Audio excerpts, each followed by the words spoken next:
Sophie, 14, and her older brother Lucas, 16, were adventurers by nature. Always fascinated by legends and mysteries, they spent their vacations exploring trails and forests, and this time, their holiday took them to the heart of Washington state.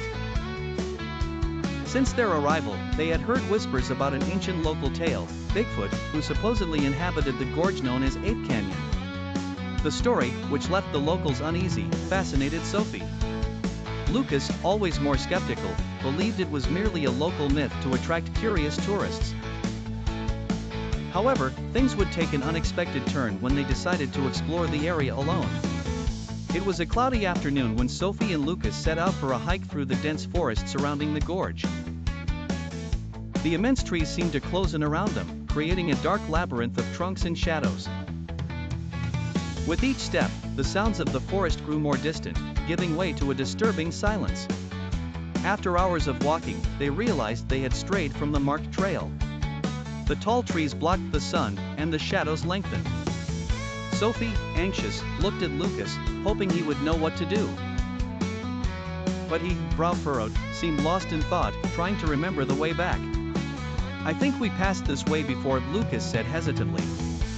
Sophie felt a chill. They were lost. Suddenly, the sound of breaking branches echoed through the forest, followed by a deep grunt. The two siblings stopped immediately, their hearts racing. Looking around, everything seemed normal, but the air felt heavier, almost electric, as if something or someone was watching them.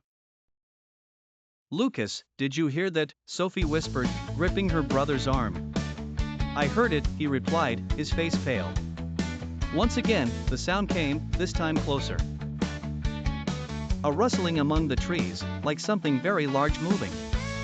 Then, amidst the fog that began to form, they spotted a huge, robust silhouette among the trees. A figure nearly 3 meters tall, covered in thick, dark fur, with long arms and an upright posture. It was Bigfoot. The creature's eyes glowed menacingly, reflecting the little light left at dusk. Sophie's heart felt like it was in her throat as Lucas, frozen in fear, couldn't move. "Run," Lucas whispered, gently pushing Sophie.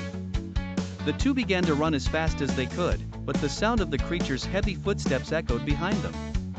Each breaking branch and each grunt seemed closer.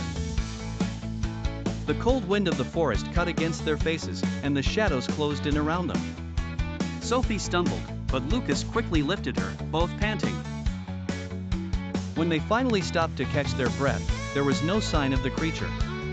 The silence was deafening. But somehow, they knew they weren't alone.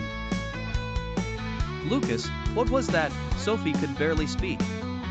I don't know. But we need to get out of here."